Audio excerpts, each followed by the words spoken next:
বিসমিল্লাহির রহমানির রহিম। তোমরা যারা ক্লাস 6-এ পড়ো, তোমাদের অনুশীলনী 1.2-এ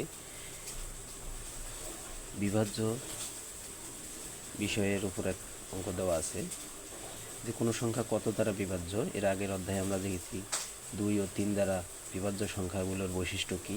আজকে আমরা 4 দ্বারা ও 5 দ্বারা বিভাজ্য সংখ্যার বৈশিষ্ট্য জানার চেষ্টা করব। কোনো সংখ্যা 4 দ্বারা বিভাজ্য কিনা। তো যদি অঙ্কগুলোর নেওয়া নিয়মটা এরকম দেওয়া আছে, কোনো সংখ্যা 4 দ্বারা বিভাজ্য হলে তাহলে সংখ্যাটির একক এবং দশক স্থানে যে অঙ্কগুলো আছে তার সমন্বয়ে গঠিত সংখ্যাটিও 4 দ্বারা বিভাজ্য হবে। যেমন আমরা যদি দিই 54, এই সংখ্যাটি 4 দ্বারা বিভাজ্য কিনা, 4 দ্বারা বিভাজ্য কিনা এটার এই যে একক এবং দশক সমন্বয়ে গঠিত অঙ্ক হচ্ছে 20। এই 20 যদি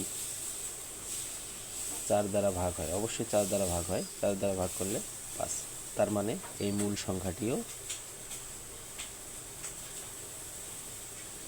20, এই সংখ্যাটিও 5 দ্বারা বিভাজ্য হবে। কত হবে? এই দেখো আমরা ভাগ করতে যদি ভাগ করলে হচ্ছে 5 ওকে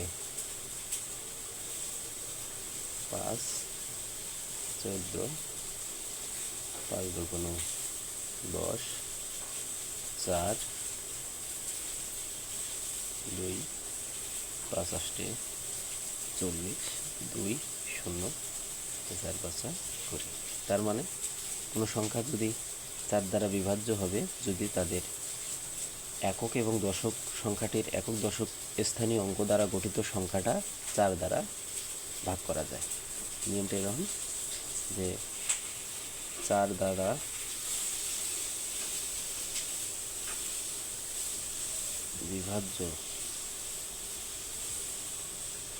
বিভাজ্য সংখ্যার একক ও দশক স্থানীয় অঙ্ক দ্বারা গঠিত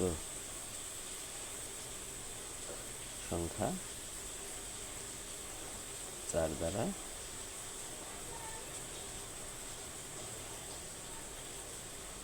বিভাজ্য হবে।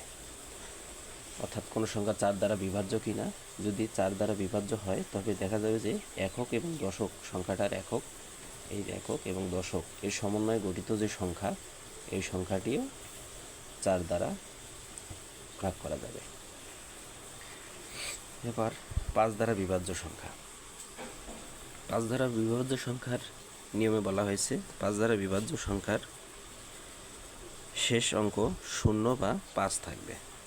এই উদাহরণটাও আমরা দিতে পারি।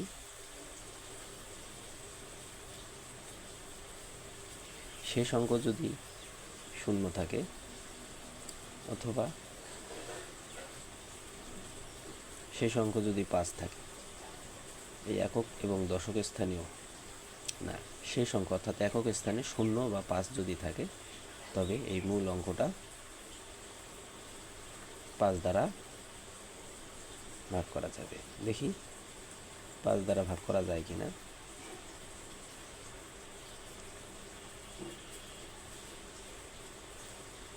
একবার দিলে 5, 4 যেহেতু যায় না, 0 0 দিয়ে নামলে 4, 2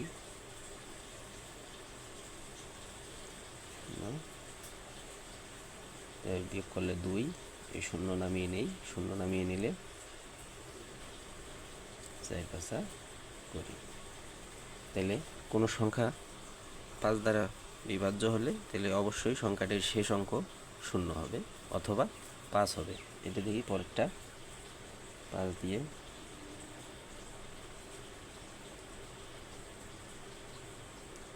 একবার দেই, 5 ওকে 5, 0 4 নামিয়ে নিলাম, যায় না, 0 দিয়ে দিই, 0 4 2 নামিয়ে দিই, 8 বার দিলে 4 5 8 40, বিয়োগ করলে 2, এবার 5 দিয়ে দিই, 5 5 25।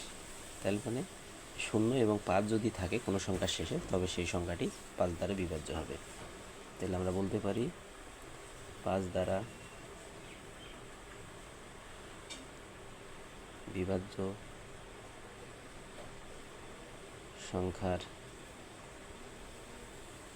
শেষ অঙ্ক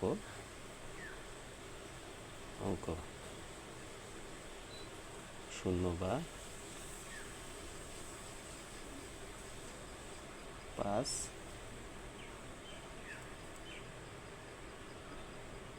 থাকবে। কোনো সংখ্যার শেষে 0 বা 5 যদি থাকে তবে সংখ্যাটি অবশ্যই 5 দ্বারা বিভাজ্য হবে। ধন্যবাদ সকলকে।